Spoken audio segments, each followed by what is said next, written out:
ಸಹೋದರರೇ, ಕ್ರಮಪಡಿಸ್ಕೊಳ್ರಿ, ಸಂತೋಷ ಪಡ್ರಿ, ಧೈರ್ಯವುಳ್ಳವರಾಗಿರಿ, ಒಂದೇ ಮನಸ್ಸುಳ್ಳವರಾಗಿರಿ.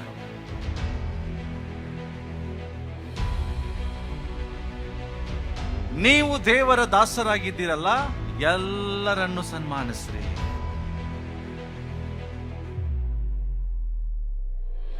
ಯಾವಾಗ ನಿಮ್ಮ ಮನಸ್ಸು ಒಂದಾಗ್ತದೋ, ಯಾವಾಗ ನಿಮ್ಮ ಹೃದಯ ಒಂದಾಗ್ತದೋ, ನಿಮ್ಮ ಪ್ರಾರ್ಥನೆಗಳು ಕೇಳಲ್ಪಡ್ತವೆ.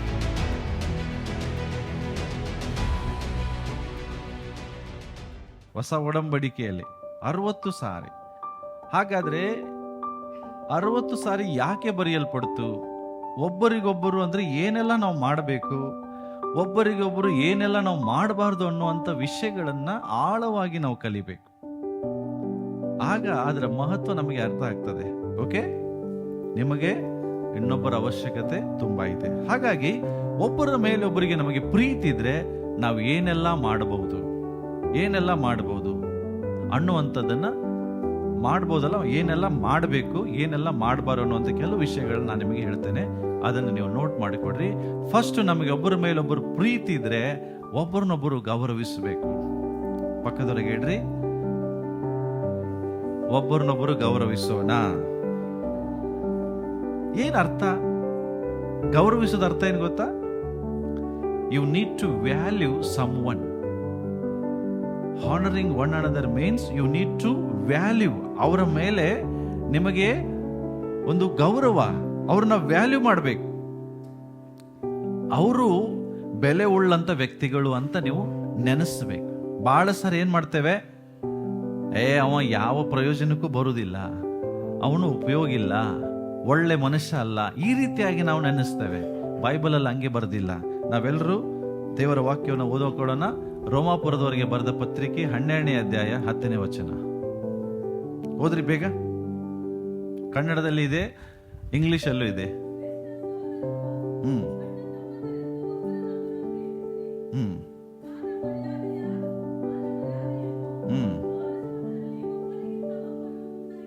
ಎದ್ರಾಗ ಮುಂದಾಕ್ಬೇಕ್ರಿ? ಮಾನ ಮರ್ಯಾದೆ ತೆಗಿಯೋಕೆ ಮುಂದಾಕ್ಬೇಕು. ಹಂಗ್ ಬರ್ದದ? ಹಂಗ್ ಬರ್ದದ್ರಿ ಬೈಬಲ್ ಅಲ್ಲಿ. ಒಬ್ಬರಿಗೊಬ್ಬರು ಮಾನ ಮರ್ಯಾದೆ ತೋರಿಸೋದ್ರಲ್ಲಿ ಮುಂದಾಗ್ರಿ. ಬಟ್ ಇವತ್ತು ಜನ ಏನ್ ಮಾಡ್ತಾ ಇದ್ದಾರೆ? ಮಾನ ಮರ್ಯಾದೆ ತೆಗೆಯುವುದರಲ್ಲಿ ಮುಂದಾಗ್ತಾ ಇದ್ದಾರೆ. ಬಟ್ ಬೈಬಲ್ ಹಂಗೆ ಹೇಳೋದಿಲ್ಲ. ನೀವು ಒಬ್ಬರಿಗೊಬ್ಬರು ಮಾನ ಮರ್ಯಾದೆ ತೋರಿಸುವುದರಲ್ಲಿ, ಶೋಯಿಂಗ್ ಹಾನರ್ ಬರ್ದದಲ್ಲಲ್ಲಿ, honour one another above yourself. ನಿಮಗಿಂತ ಹೆಚ್ಚಾದ ಮಾನ ಮರ್ಯಾದೆ, ಗೌರವವನ್ನು ಇನ್ನೊಬ್ಬರಿಗೆ ಕೊಡೋರಾಗ್ರಿ. ಇವತ್ತಿನ ದಿನಗಳಲ್ಲಿ ಇದು ಎಲ್ಲಿ ನಾವು ಕಾಣ್ತೇವೆ? ಯಾರಾದ್ರೂ ಒಬ್ಬ ಅಧಿಕಾರಿ ಇದ್ರೆ ಅವನಿಗೆ ಗೌರವ ಕೊಡ್ತೇವೆ. ಸ್ಥಾನಮಾನ ಒಳ್ಳೆ ಶ್ರೀಮಂತ ವ್ಯಕ್ತಿ ಇದ್ರೆ ಅವನಿಗೆ ಗೌರವ ಕೊಡ್ತೇವೆ. ಅದೇ ಒಬ್ಬ ಬಡವನು ಏನು ಇಲ್ಲದೆ ಇದ್ರೆ ಅವನಿಗೆ ಆ ಗೌರವ ಸಿಗುವುದಿಲ್ಲ. ಬಟ್ ಯೇಸು ಸ್ವಾಮಿ ಯಾವಾಗೂ ಅಂತ ಕೆಲಸ ಮಾಡಲಿಲ್ಲ. ಅವರು ಶ್ರೀಮಂತರನ್ನ ಎಷ್ಟು ಗೌರವಿಸ್ತಿದ್ರೋ ಬಡವರನ್ನು ಅಷ್ಟೇ ಗೌರವಿಸ್ತಿದ್ರು. ಯಾಕೆಂದ್ರೆ ದೇವರು ಮನುಷ್ಯರನ್ನ ಅವರ ಸ್ಥಾನಮಾನ ರೀತಿಯಲ್ಲಿ ನೋಡ್ತಿರ್ಲಿಲ್ಲ, ಅವರನ್ನ ಮನುಷ್ಯರ ಹಾಗೆ ನೋಡ್ತಿದ್ರು.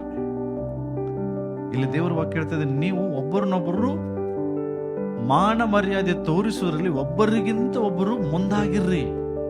ಫಸ್ಟ್ ನೀವಾಗಿರ್ರಿ. ನಿಮ್ಮನ್ನವ್ರು ಎಷ್ಟು ರೆಸ್ಪೆಕ್ಟ್ ಮಾಡ್ತಾರೆ ಅವರಿಗಿಂತ ಹೆಚ್ಚು ರೆಸ್ಪೆಕ್ಟ್ ನೀವು ಕೊಡ್ರಿ. ಬಟ್ ಲೋಕದಲ್ಲಿ ಒಂದು ವಾಡಿಕೆ ಇದೆ, ಏನು? Give respect and take respect. ಮರ್ಯಾದೆ ಕೊಟ್ರೆ ಮರ್ಯಾದೆ ಸಿಗ್ತದೆ, ಇಲ್ಲಾಂದ್ರೆ ಏನ್ ಹೇಳ್ತದೆ ದೇವ್ರ ವಾಕ್ಯ? ನಾವು ಒಬ್ಬರು ಮರ್ಯಾದೆ ನಮ್ಗೆ ಕೊಡ್ತಾರೋ ಬಿಡ್ತಾರೋ ಸೆಕೆಂಡ್ರಿ, ಬಟ್ ನೀನು ಕೊಡುದ್ರಲ್ಲಿ ಏನಾಗು ಮುಂದಾಗ. ಇವತ್ತು ಲೋಕ ಹೆಂಗಿದೆ? ನಮಗೆ ಯಾರಾದ್ರೂ ಗೌರವ ಕೊಟ್ರೆ ನಾವು ಅವ್ರಿಗೆ ಗೌರವ ಕೊಡ್ತೇವೆ. ಒಂದ್ ವೇಳೆ ನಮಗೆ ಯಾರು ಗೌರವಿಸ್ಲಿಲ್ಲ ಅಂದ್ರೆ ಇಲ್ಲ. ತಿಳ್ಕೊಡ್ರಿ, ಇವತ್ತು ನೀವು ಹೇಳ್ಬೋದಲ್ಲಪ್ಪ ಪಾಸ್ಟರ್, ಹೃದಯದಲ್ಲಿದೆ ಗೌರವ. ನಿಮ್ಮ ಹೃದಯದಲ್ಲಿ ಗೌರವ ಇಟ್ಕೊಂಡು ಬಾಯಲ್ಲಿ ದೂಷಣೆ ಮಾತುಗಳನ್ನ ಆಡಿದ್ರೆ ಗೌರವ ಅಂತಾರ? Show your respect by your words. ನಿಮ್ಮ ಬಾಯಿ ಮಾತಿನಿಂದ ಗೌರವವನ್ನು ತೋರಿಸ್ರಿ ಜನರಿಗೆ. ನಿಮ್ಮ ಬಾಯಿ ಮಾತಲ್ಲಿ ಗೊತ್ತಾಗಬೇಕು. ಒಬ್ಬ ವ್ಯಕ್ತಿ ನೀವು ಕರೆಯುವಾಗ ಹೆಂಗೆ ಕರಿತೀರಿ? ಹೆಂಗೆ ನೀವು ಮಾತಾಡಿಸ್ತೀರಿ?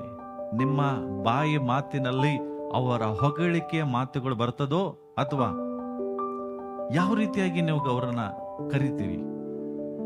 ಸರ್, ಬ್ರದರ್, ಸಿಸ್ಟರ್, ಮೇಡಮ್, ಇವೆಲ್ಲ ಎಂಥ ಪದಗಳು?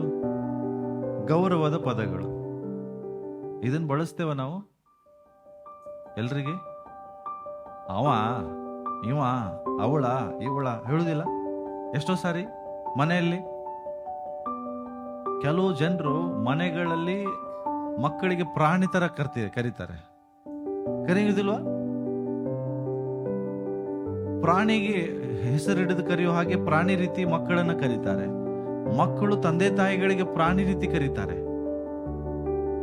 ಅದೆಲ್ಲೋಯ್ತು ನೋಡೋದು. ಅರ್ಥ ಆಯ್ತದೆ? ಕರೀದಿಲ್ವಾ? ಅಂದ್ರೆ ನೀವೇನ್ ತಿಳ್ಕೊಳ್ತೀರಿ? ನಿಮ್ಮ ಮಾತು ಹಂಗೆ, ಬಟ್ ನಿಮ್ಮ ಮಾತಿನಲ್ಲಿ ನೀವು ರೆಸ್ಪೆಕ್ಟ್ ಕೊಟ್ಟು ಮಾತಾಡ್ರಿ, ಅವ್ರಿಗೆ ಎಷ್ಟು ಖುಷಿ ಆಗ್ತದೆ ನೋಡ್ರಿ. ನೀವು ಹೇಳ್ಬೋದು, ನಿಮಗೆ ಹೃದಯದಲ್ಲಿ ಇದೆ ಅಂತ, ಆದ್ರೆ ಆ ವ್ಯಕ್ತಿಗೆ ಎಷ್ಟು ಹರ್ಟ್ ಆಗ್ತದೆ ಅನ್ನೋದು ನಿಮಗೆ ಗೊತ್ತಿಲ್ಲ. ಆ ಮನುಷ್ಯನಿಗೆ ಎಷ್ಟು ನೋವಾಗ್ತದೆ ಅಂತ ನಿಮಗೆ ಗೊತ್ತಿಲ್ಲ. ಅದಕ್ಕೆ ಏನ್ ಹೇಳ್ತದೆ? ನೀವು ಅವರನ್ನ ಗೌರವಿಸ್ರಿ. ಓಕೆ, ಒಬ್ಬರನ್ನೊಬ್ಬರು ಗೌರವಿಸ್ರಿ. ರೋಮಾಪುರ 13:7 ಏನ್ ಹೇಳ್ತದೆ ಗೊತ್ತಾ? ಬಹಳ ವಿಷಯಗಳು ಹೇಳ್ತದೆ. ಯಾರಿಗೆ ಮರ್ಯಾದೆ ಕೊಡಬೇಕು ಅವರಿಗೆ ಮರ್ಯಾದೆಯನ್ನ ಸಲ್ಲಿಸಿರಿ. ಓಕೆ, ಅದು ಬೇಡ, ನೆಕ್ಸ್ಟ್ ಹೋಗೋಣ. ಇನ್ನೊಂದು ವಚನ ಹೇಳ್ತದೆ, ಲೂಕ 6:31 ಓದ್ರಿ. ಲೂಕ್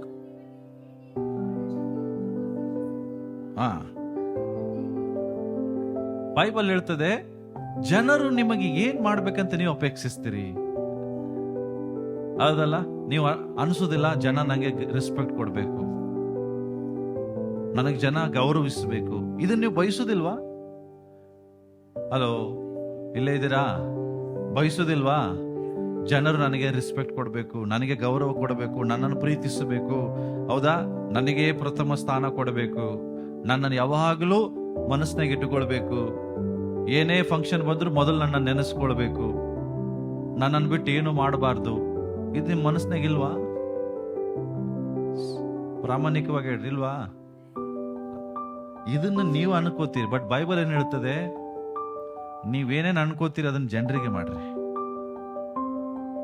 ಬಟ್ ಅದನ್ನ ನಾವು ಮಾಡೋದಿಲ್ಲ.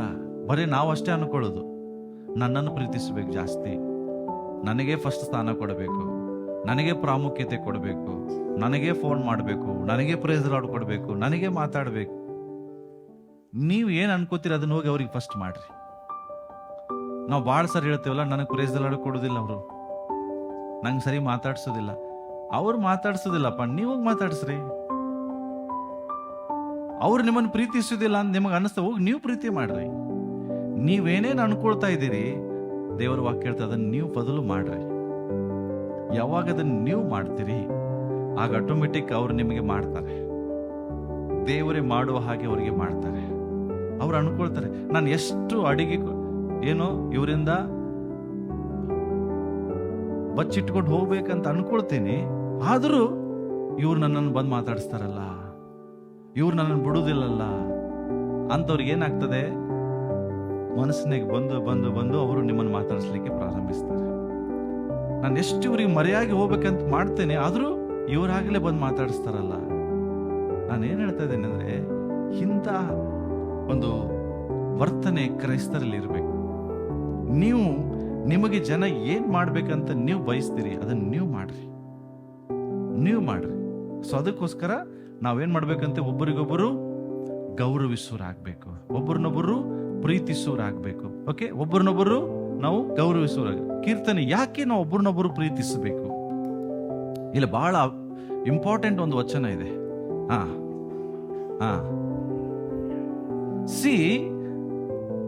ಮನುಷ್ಯರಿಗೆ ಯಾಕೆ ನಾವು ಗೌರವ ಕೊಡ್ಬೇಕನ್ನೋದಕ್ಕೆ ಈ ಕೀರ್ತನೆ ಮನೆಗೋಗಿ ಇನ್ನೊಮ್ಮೆ ಓದ್ರಿ. ಯಾಕೆ ಮನುಷ್ಯರನ್ನ ನಾವು ಗೌರವಿಸಬೇಕು? ಇಲ್ಲಿ ವಾಕ್ಯ ಹೇಳ್ತದೆ, ಮೊದಲನೇ ವಚನದಿಂದ ನೀವು ನೋಡುವುದಾದ್ರೆ, ದೇವರು ಏನೋ ಆಗಿದ್ದಾನೆ, ದೇವರು ಎಂತವನಾಗಿದ್ದಾನೆ, ದೇವರು ಏನೆಲ್ಲ ಕಾರ್ಯಗಳನ್ನ ಮಾಡಲು ಶಕ್ತನಾಗಿದ್ದಾನೆ ಎಂಬುದನ್ನ ಇಲ್ಲಿ ವಾಕ್ಯದಲ್ಲೇ ನಾವು ನೋಡ್ತೇವೆ.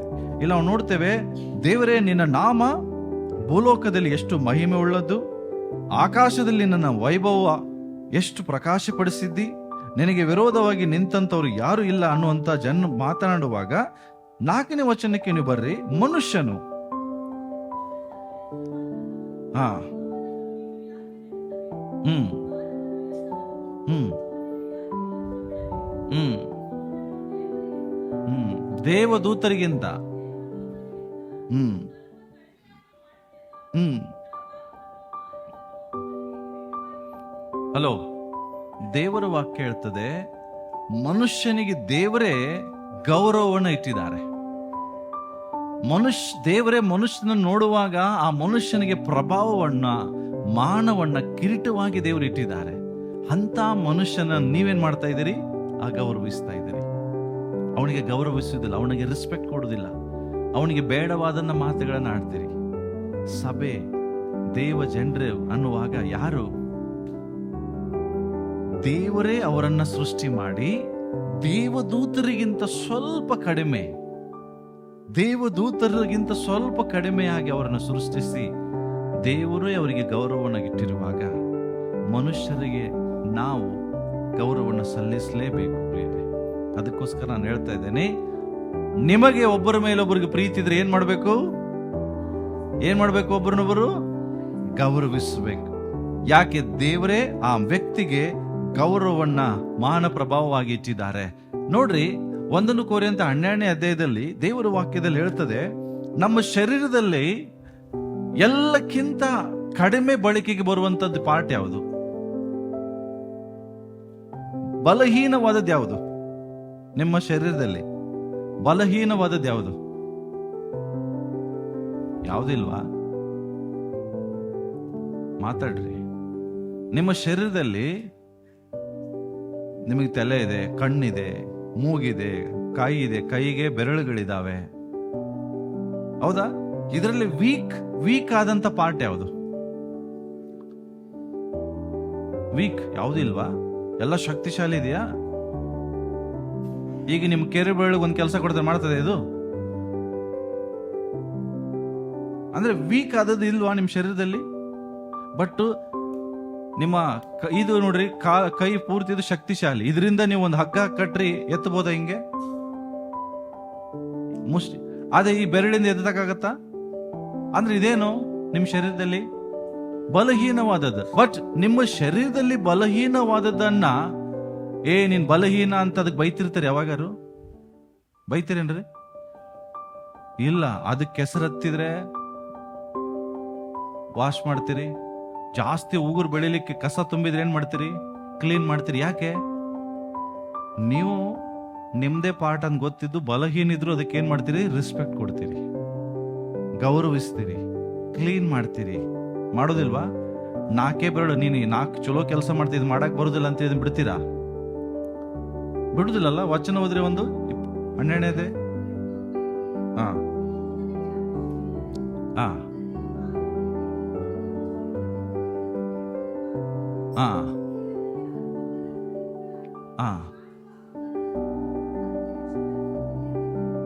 ಏನ್ ಹೇಳ್ತದೆ ಇಲ್ಲಿ?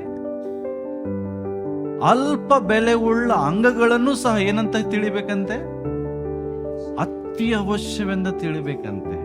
ಅದೇ ಪ್ರಕಾರ ಸಭೆಯಲ್ಲಿ ದೇವ ಜನರಲ್ಲಿ ಕೆಲವರು ಬಹಳ ಬಲಹೀನರಿರ್ತಾರೆ, ಕೆಲವರು ವೀಕ್ ಇರ್ತಾರೆ, ಯಾವ ಪ್ರಯೋಜನಕ್ಕೂ ಬರುವುದಿಲ್ಲ. ಅಂಥವ್ರನ್ನು ನಾವೇನಂತ ಗಣಿಸ್ಬೇಕಂತೆ? ಅತ್ಯವಶ್ಯ. ಇದೇ ಗೌರವ ಕೊಡೋದು. ನಮ್ಮ ಶರೀರದಲ್ಲಿ ಯಾವ ಪಾರ್ಟನ್ನು ನಾವು ಹೇಗೆ ಬಿಡುದಿಲ್ವೋ ಹಾಗೆ ಯಾವ ಅಂಗಗಳನ್ನು ನಾವು ಬಿಡಬಾರದು. ಮತ್ತೊಂದು ವಚನ ಓದೋಣ. 1 ಪೇತ್ರ 2:17 ಹೇಳ್ತದೆ, ನೀವು ದೇವರ ದಾಸರಾಗಿದ್ದೀರಲ್ಲ, ಎಲ್ಲರನ್ನು ಸನ್ಮಾನಿಸ್ರಿ. ಹಲೋ, ಕೆಲವರನ್ನೇ ಸನ್ಮಾನಿಸ್ರಿ ಅಂತ ಇದೆಯಾ? ಕೆಲವರನ್ನೇ ಗೌರವಿಸಿರಿ ಅಂತಿದೆಯಾ? ನೋ. ಇಲ್ಲಿ ಬಂದಂತ ಎಲ್ಲರನ್ನೂ ಸನ್ಮಾನಿಸುವಂತ ಹಂಗಿನಲ್ಲಿ ನಾವಿದ್ದೇವೆ. ನಿಮಗೆ ಪ್ರೀತಿ ಇದ್ರೆ ಅವರನ್ನ ಸನ್ಮಾನಿಸ್ರಿ, ಅವರನ್ನ ಗೌರವಿಸ್ರಿ. ಇವತ್ತಿನ ದಿನಗಳಲ್ಲಿ ದೇವ ಜನರ ಮಧ್ಯದಲ್ಲಿ ಗೌರವ ಸನ್ಮಾನ ಇಲ್ಲ. ಬರೇ ದೂಷಣೆ ಮಾತುಗಳು, ದ್ವೇಷಗಳು, ಅಸೂಯೆಗಳು ಇದೇ ಇದೆ. ಇವುಗಳನ್ನ ಮಾಡೋದಕ್ಕೆ ದೇವರು ನಮ್ಮನ್ನ ಕರೆದಿಲ್ಲ ಪ್ರಿಯರೇ. ನಮ್ಮ ಒಳಗಡೆ ಗೌರವ ಇರಬೇಕು. ಅಷ್ಟೇ ಅಲ್ಲ, ನಮ್ಮ ಒಳಗಡೆ ಒಂದೇ ಮನಸ್ಸಿರ್ಬೇಕು. ಏನಿರ್ಬೇಕು? ಓಕೆ, ನೆಕ್ಸ್ಟ್ ವಚನ ನಾವು ನೋಡ್ತೇವೆ. ಫಿಲಿಪ್ಪಿ 2:3 ಹೇಳ್ತದೆ, ಪಕ್ಷಪಾತದಿಂದಾಗಲಿ ಒಣ ಹೆಂಬೆಯಿಂದಾಗಲಿ ಯಾವುದನ್ನೂ ಮಾಡದೆ ದೀನ ಭಾವದಿಂದ ಮತ್ತೊಬ್ಬರನ್ನು ತನಗಿಂತಲೂ ಶ್ರೇಷ್ಠವೆಂದೆನಿಸಲಿ. ಇದು ಸ್ವಲ್ಪ ಕಷ್ಟ ಆಗ್ತದಲ್ಲ ನಮಗೆ. ವಾಕ್ಯ ಕೇಳ್ತೀವಿ ಬಹಳ ಸಾರಿ, ಆದ್ರೂ ಮನೆಗೆ ಹೋಗಿ ಏನ್ ಮಾತಾಡ್ತೇವಿ? ಯಾವಾಗಾದ್ರೂ ನೆನೆಸಿದ್ರ ಇವ್ರು ನನಗಿಂತ ಶ್ರೇಷ್ಠರಂತ? ಒಂದ್ ದಿವಸ ಆದ್ರೂ ನಿಮ್ ಮನಸ್ಸಿನಾಗ ಬಂದಿದ್ಯಾ ಈ ಮಾತು? Yes, he is very greater than me. ನನಗಿಂತ ಶ್ರೇಷ್ಠ ವ್ಯಕ್ತಿ, ನನಗಿಂತ ಒಳ್ಳೆ ವ್ಯಕ್ತಿ. ನಮ್ಮ ಮನಸ್ಸಿನಲ್ಲೂ ನಾವು ಊಹಿಸುವುದಿಲ್ಲ, ಇವನು ಪಾಪಿ, ಇವನು ಅಂಥವನು, ಇವನು ವೇಸ್ಟ್ ಬಾಡಿ, ಇವನು ಇಂಥವನು. ಇಂಥದೇ ನಮ್ಮ ಬಾಯಲ್ಲಿ ಬರ್ತದೆ. ಆದರೆ ಎಂದಿಗೂ ಅವರನ್ನ ಗೌರವಿಸಬೇಕು, ಅವರು ನನಗಿಂತಲೂ ಶ್ರೇಷ್ಠರೆಂದು ಎನಿಸಬೇಕು ಅನ್ನುವಂಥ ಮನಸ್ಸು ನಮಗೆ ಬರುವುದಿಲ್ಲ ಪ್ರಿಯರೇ. ಇಂಥ ಕಾರ್ಯಗಳು ನಮ್ಮಲ್ಲಿದ್ರೆ ದೇವರ ವಾಕ್ಯ ಹೇಳ್ತದೆ, ನಾವು ದೇವರನ್ನ ಮಹಿಮೆ ಪಡಿಸಕ್ಕಾಗೋದಿಲ್ಲ. ಇಲ್ಲೇ ಇದ್ದೀರಾ? ಇಲ್ಲೇ ಇದ್ದೀರಾ? ಸೊ ನಾವೇನ್ ಮಾಡ್ಬೇಕೀಗ? ಒಬ್ಬರನ್ನೊಬ್ಬರು ಗೌರವಿಸ್ಬೇಕು. ಹೆಂಗೆ ಗೌರವಿಸ್ತೀರಿ? ಅವರು ನಿಮಗಿಂತ ಶ್ರೇಷ್ಠರಿಂದ ತಿಳಿದು ಅವರನ್ನ ಗೌರವಿಸ್ರಿ. ಮಾಡ್ತೀರಾ? ಮಾಡ್ತೀರಾ? ನಾನು ಸಭೆಗೆ ಮಾತಾಡ್ತಾ ಇದ್ದೀನಾ? ಜೀವಂತಿರೋರಿಗೆ ಮಾತಾಡ್ತಾ ಇದ್ದೀನಾ? ಒಬ್ಬರನ್ನೊಬ್ಬರು ಗೌರವಿಸ್ತೀರಾ? ಖಂಡಿತವಾಗಿ. ಬರೀ ವಾಕ್ಯ ಕೇಳ್ಬಿಡ್ತೀರಾ? ನಿಮಗೆ ಅವ್ರ ಮೇಲೆ ಗೌರವ ಇದೆ ಅಂತ ಯಾವಾಗ ಗೊತ್ತಾಗ್ತದೆ?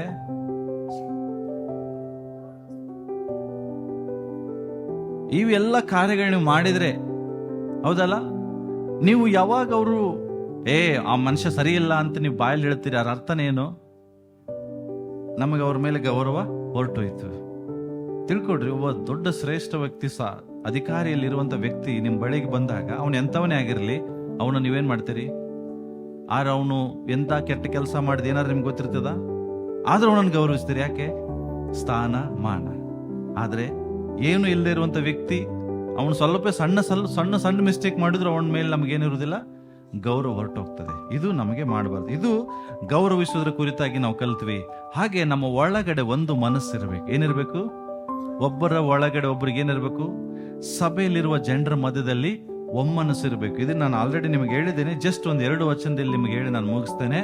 ನಿಮ್ಮ ಒಳಗಡೆ ಏಕ ಮನಸ್ಸುಳ್ಳವರಾಗಿರಿ. ಯಾಕೆ ಏಕ ಮನಸ್ಸುಳ್ಳವರಂದ್ರೆ, ಬಹಳ ಜನರ ಮೇಲೆ ಕೆಲವರು ದೊಡ್ಡ ಸ್ಥಿತಿ ಮೇಲೆ ಮನಸ್ಸಿರ್ತದೆ. ಏನು? ತಾರತಮ್ಯ. ನಾನು ಹೆಚ್ಚು ನೀನು ಕಡಿಮೆ ಅನ್ನುವಂತ ತಾರತಮ್ಯ ನಮಗಿರ್ತದೆ. ದೇವರ ವಾಕ್ಯ ಹೇಳ್ತದೆ, ಇಂಥ ತಾರತಮ್ಯ ನಿಮ್ಮಲ್ಲಿದ್ರೆ ಐಕ್ಯತೆ ಇಲ್ಲ. ದೇವಜನರು ಯೇಸು ಸ್ವಾಮಿ ನಂಬಿದ ಮೇಲೆ ನಮ್ಮ ಜಾತಿ ಬೇರೆ ಬೇರೆ ಇತ್ತ? ನಂಬ್ತೀರಾ? ನಮ್ಮ ಧರ್ಮ ಬೇರೆ ಬೇರೆ ಇತ್ತ? ಆದ್ರೆ ಕ್ರಿಸ್ತನಲ್ಲಿ ನಾವು ಬಂದಾಗ ಏನಾದ್ವಿ? ಇವತ್ತು ಹಂಗೆ ಇದೆ ಮನಸ್ಸು ನಿಮ್ದು? ಇದೆಯಾ? ನೋ. ಇನ್ನು ನಮ್ಮ ಒಳಗಡೆ ಏನಿದೆ? ಇವರೇ ಬೇರೆ, ನಾನೇ ಬೇರೆ. ಇವ್ರ ಜಾತಿ ಬೇರೆ, ನನ್ನ ಜಾತಿ ಬೇರೆ. ನಾನು ಸ್ವಲ್ಪ ಶ್ರೇಷ್ಠ ವ್ಯಕ್ತಿ, ಇವರು ಕೀಳ ವ್ಯಕ್ತಿ. ಈ ಭಾವನೆ ಇಲ್ವಾ ನಿಮ್ಮಲ್ಲಿ? ಇಲ್ವಾ? ಯಾರಲ್ಲಿಲ್ವಾ?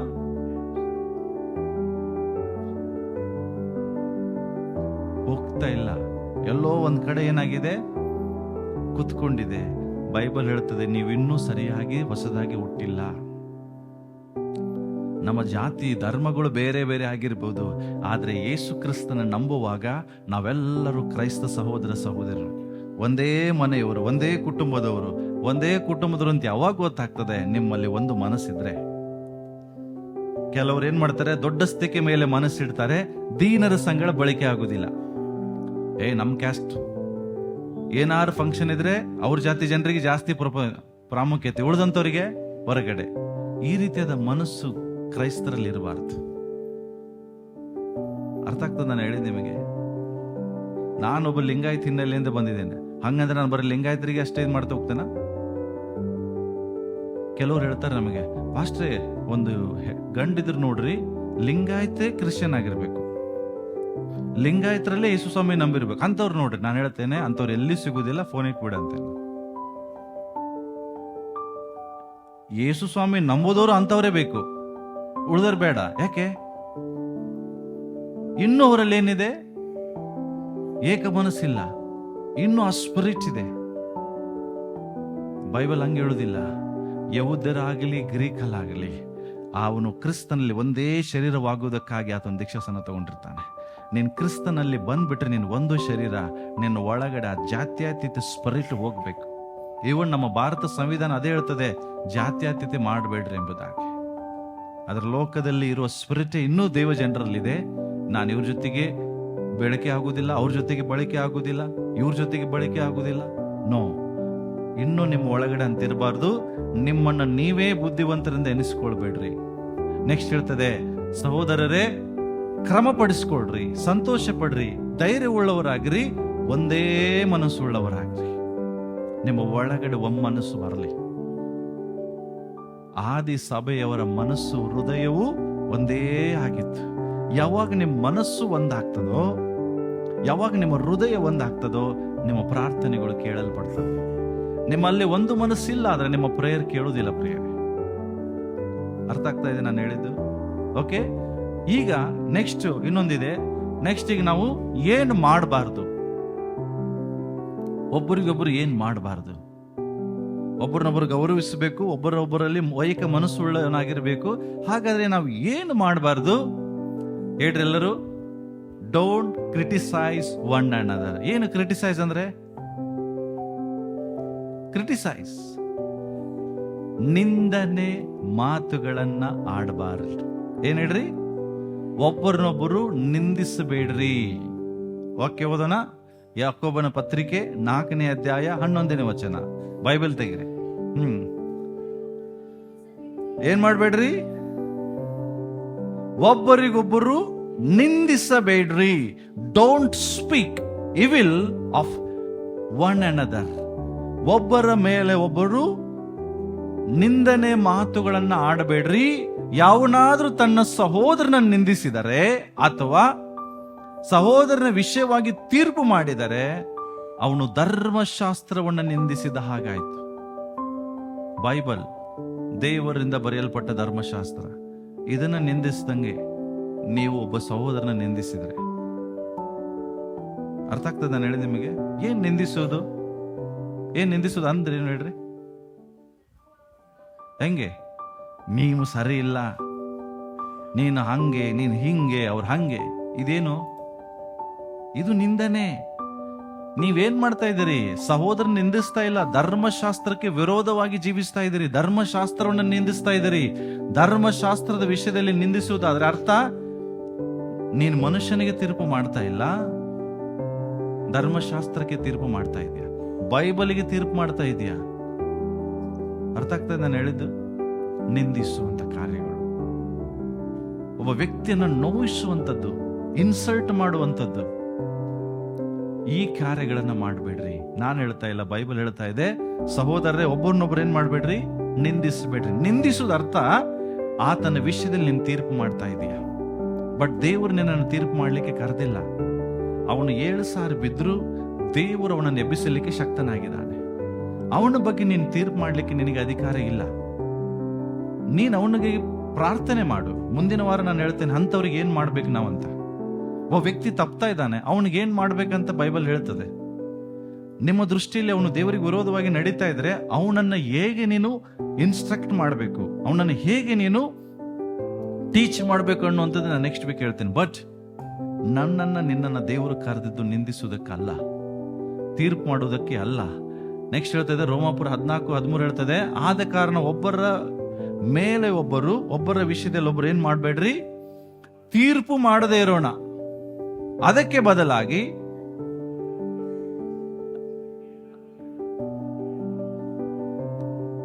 ಯಾವ ಕಾರಣಕ್ಕೂ ಆ ಸಹೋದರನಿಗೆ ವಿರೋಧವಾಗಿ ನಿಂತ್ಕೊಳ್ಬೇಕು ಅನ್ನುವಂಥದ್ದು ತೀರ್ಮಾನ ಮಾಡಬೇಡ್ರಿ. ನಾನು ಹೇಳ್ತಾ ಇಲ್ಲ ಪ್ರಿಯರೇ, ಡೋಂಟ್ ಜಡ್ಜ್ ಒನ್ ಅನದರ್. ನಿಂದಿಸುವುದ ಅರ್ಥ ನೀನು ಅವನಿಗೆ ಹೇಳ್ತಾ ಇದೀಯಾ ನೀನ್ ಸರಿನೇ ಇಲ್ಲ ಅಂತ. ಯಾವ ಆಧಾರದ ಮೇಲೆ ಹೇಳ್ತೀರಿ? ಆಗಿನ ವಿಷಯದಲ್ಲಿ ಅವನು ಸರಿ ಇಲ್ಲ, ಬಟ್ ದೇವರು ಅವನನ್ನು ಎಚ್ಚರಿಸಬಹುದು, ದೇವರು ಅವನನ್ನ ಮೇಲೆ ಕೆತ್ತಬಹುದು, ಆ ವ್ಯಕ್ತಿ ಪಶ್ಚಾತ್ತಾಪ ಪಡಬಹುದು. ದೇವರಿಗೆ ವಿರೋಧವಾಗಿ ಆತನ ಇವತ್ತು ಹೋಗಿದ್ದಾನೆ, ನಾಳೆ ಮಾನಸಾಂತರ ಪಡಬಹುದು. ಬಟ್ ನೀನ್ ತೀರ್ಪು ಮಾಡಿ ನೀನ್ ಯಾಕೆ ಕೆಟ್ಟವನಾಗ್ತೀಯ? ನಿಂದಿಸಿ ನೀನ್ ಯಾಕೆ ಕೆಟ್ಟವನಾಗ್ತೀಯ? ಬೈಬಲ್ ಹೇಳ್ತದೆ, ಅವನು ನಿಂದಿಸಿದರೆ ಧರ್ಮಶಾಸ್ತ್ರವನ್ನು ನಿಂದಿಸಿದ ಹಾಗೆ. ಹಾಗಾಗಿ ನಿಮ್ಮಲ್ಲಿ ಏನೇ ಬರಬಾರ್ದ್ರಿ? ನಿಂದನೆಯ ಮಾತುಗಳು ಬರದಂತೆ ನಿಮ್ಮನ್ನು ನೀವು ನೋಡ್ಕೊಡ್ರಿ. ಜನರನ್ನ ನಿಂದಿಸುವಾಗ ಅವರಿಗೆ ಹರ್ಟ್ ಆಗ್ತದೆ, ನೋವಾಗ್ತದೆ. ನೀವು ಅವನು ಮುಂದೆ ಮೊದಲು ಹಿಂದೆ ಮಾಡ್ತೀರಿ. ಹಿಂದೆ ಮಾಡೋದು ಗುಣಗುಟ್ಟುವುದು, ಅದು ನೆಕ್ಸ್ಟ್ ಬರ್ತದೆ. ಓಕೆ, ಇಲ್ಲೇನ್ ಹೇಳ್ತದೆ? ತೀರ್ಪು ಮಾಡಬೇಡ್ರಿ, ಹಾಗೆ ನಿಮಗೂ ತೀರ್ಪಾಗೋದಿಲ್ಲ. ನೀವು ಮಾಡುವ ತೀರ್ಪಿಗೆ ಸರಿಯಾಗಿ ನಿಮಗೂ ತೀರ್ಪಾಗ್ತದೆ. ನೀನ್ ಹೇಳ್ತಾ ಇದೀಯಾ ನೀಚ, ಬಟ್ ದೇವರ ವಾಕ್ಯ ಹೇಳ್ತದೆ ನಿನಗೂ ನೀಚ ಅಂತ ತೀರ್ಪಾಯ್ತು. ಅರ್ಥ ಆಗ್ತಾ ಇದೆಯಾ? ಲೋಕದಲ್ಲಿ ಹೇಳ್ತಾರಲ್ಲ, 1 ಬಟ್ಟು ಅವನಿಗೆ ಮಾಡಿದ್ರೆ 4 ಬೆಟ್ಟು ನಿನಗೆ ತೋರಿಸ್ತಿರ್ತದೆ. ಅಂದ್ರೆ ನೀನ್ ಅವನಿಗೆ ಹೇಳೋಕ್ಕಿಂತ ಮುಂಚೆ ನೀನ್ ಹೆಂಗಿದೀಯ ನೋಡ್ಕೋ. ನೀನ್ ತೀರ್ಪು ಮಾಡಕ್ ಹೋಗ್ಬೇಡ. ತೀರ್ಪು ಮಾಡುವಂತ ಅಧಿಕಾರ ದೇವರು ನಿನಗೆ ಕೊಟ್ಟಿಲ್ಲ. ನೀನ್ ತೀರ್ಪು ಮಾಡಿದ್ರೆ ನಿನಗೂ ತೀರ್ಪಾಗ್ತದೆ. ತಿಳ್ಕೊಡ್ರಿ, ಇದು ಸುಮ್ಮನೆ ನಾನು ಹೇಳ್ತಾ ಇಲ್ಲ, ಇದನ್ನ ನೀವು ಅಳವಡಿಸಿಕೊಳ್ಬೇಕು. ನಿಮ್ ಜೀವಿತದಲ್ಲಿ ಇದನ್ನೇನ್ ಮಾಡ್ಬೇಕು? ಪ್ರಾಕ್ಟೀಸ್ ಮಾಡ್ರಿ. ಅದಕ್ಕೋಸ್ಕರ ನಿಮಗೆ ಹೇಳ್ತಾ ಇದ್ದೀನಿ ನಾನು, ಸುಮ್ಮನೆ ಇಲ್ಲಿ ಏನೋ ಬಂದು ಹೇಳ್ತಾ ಇಲ್ಲ. ಅರ್ಥ ಆಗ್ತದೆ ನಾನು ಹೇಳಿದ್ ನಿಮಗೆ? ಹಲೋ, ಇಲ್ಲೇ ಇದ್ದೀರಾ? ಉಸಿರಾಡ್ತಾ ಇದ್ದೀರಾ? ಓಕೆ. ಸೊ ಇಲ್ಲೇನ್ ಹೇಳ್ತದೆ? Don't criticise one another. ಮತ್ತಾಯನ ಬರೆದ ಸುವಾರ್ತೆ ತೆಗಿರಿ. ಓಕೆ, ಮತ್ತಾಯನ ಬರೆದ ಸುವಾರ್ತೆ 7ನೇ ಅಧ್ಯಾಯ ತೆಗಿರಿ. 1ನೇ ವಚನ ಓದೋಣ. ಇಲ್ಲಿಲ್ಲ ಅದು. ಸೇಮ್ ಇಲ್ಲಿ ಹೇಳಿದ್ದೇ ಇದೆ. ತೀರ್ಪು ಮಾಡಬೇಡ್ರಿ, ನಿಮಗೂ ತೀರ್ಪಾಗುವುದಿಲ್ಲ. ನೀವು ಮಾಡುವ ತೀರ್ಪಿನಿಂದಲೇ ನಿಮಗೂ ತೀರ್ಪಾಗ್ತದೆ. ಯಾಕೆ ಇದು ಹೇಳ್ತಾ ಇದ್ದಾರೆ ಅಂದ್ರೆ, ತಿಳ್ಕೊಡ್ರಿ, ಕ್ರಿಟಿಸೈಸ್ ಅನ್ನುವಾಗ ಮನುಷ್ಯನ ಏನ್ ಮಾಡ್ತಾನೆ? ತಾನು ಮಾಡುವಂತ ಕೆಲಸದಲ್ಲಿ ಸೋತ್ ಹೋಗ್ತಾನೆ. ಅವನಿಗೆ ಅನ್ನಿಸ್ತದೆ, ನಾನು ಏನು ಮಾಡಿದ್ರೂ ತಪ್ಪಾಗ್ತದೆ, ನನ್ನನ್ನು ಜನರು ನಿಂದಿಸ್ತಾರೆ. ಅದ್ರ ಬದಲಿಗೆ ನೀವೇನ್ ಮಾಡ್ಬೇಕಂದ್ರೆ, ನಿಂದಿಸೋದ್ರ ಬದಲಾಗಿ ಆ ವ್ಯಕ್ತಿಗೆ ಪ್ರೇಸ್ ಮಾಡ್ರಿ, ಪ್ರೋತ್ಸಾಹ ಮಾಡ್ರಿ. ಉದಾಹರಣೆ ತಿಳ್ಕೊಡ್ರಿ, ಇವನ್ನ ಯಾರಾದ್ರೂ ಇಲ್ಲಿ ನಿಂದನೆಗೆ ಒಳಗಾದವ್ರು ಇದ್ದೀರಾ? ಯಾರಿಲ್ವಾ? ನಿಂದನೆ ಅಂದ್ರೇನು? ಜನ ನನ್ನನ್ನು ಬಾಳ್ ನಿಂದಿಸ್ತಾರ್ರಿ. ಕೆಲವು ಸಾರಿ ನೀವು ಮಾಡುವಂತ ಕೆಲಸಗಳು ಹಂಗಿರ್ಬೋದು. ಆದ್ರೆ ತಿಳ್ಕೊಡ್ರಿ, ಇವತ್ತು ನಾನು ತಪ್ಪು ಮಾಡಿಲ್ಲ ಅಂದ್ರೂ ಜನ ನಮ್ಮ ನಿಂದಿಸ್ತಾರೆ. ಏನು? ತಪ್ಪು ಮಾಡದಿದ್ರು ಜನ ನನ್ನನ್ನ ನಿಂದಿಸ್ತಾರೆ. ಅಂತ ನಿಂದನೆಗಳು ನಿಮಗೆ ಬರುವಾಗ ನೀವು ಅದ್ರ ಕಡೆ ಲಕ್ಷ್ಯ ಕೊಡೋ ಅವಶ್ಯಕತೆ ಇಲ್ಲ. ಬಟ್ ನೀ ನಿಜವಾಗ್ಲೂ ತಪ್ಪಿಸ್ತನಾದಾಗ, ಜನ ನಿನ್ನ ನಿಂದಿಸುವಾಗ ನೀನೇನ್ ಮಾಡ್ಬೇಕು? ನೀನು ಸರಿಪಡಿಸ್ಕೊಳ್ಬೇಕು. ಸರಿಪಡಿಸ್ಕೊಳ್ಳದೆ ನೀವು ನಿಂದನೆ ಮಾತುಗಳಿಗೆ ದುಃಖ ಪಡೋದ್ರ ಅವಶ್ಯಕತೆ ಇಲ್ಲ. ಸರಿಪಡಿಸ್ಕೊಡ್ರಿ. ಆದ್ರೆ ಕೆಲವ್ರು ನೋಡ್ರಿ, ಕೆಲವ್ರು ಹಿಂಗಿರ್ತಾರೆ. ಕೆಲವರು, ಒಬ್ಬ ವ್ಯಕ್ತಿ ಒಂದು ಕಂಪ್ನಿಯಲ್ಲಿ ಕೆಲಸ ಮಾಡ್ತಾ ಇದ್ದ. ಅವನು ಹೇಳ್ತಾನೆ ಬಂದು ಬಾಸಿಗೆ, ನಾನು ಇವತ್ತು ಕಂಪ್ನಿ ರಿಸೈನ್ ಮಾಡ್ತೇನೆ.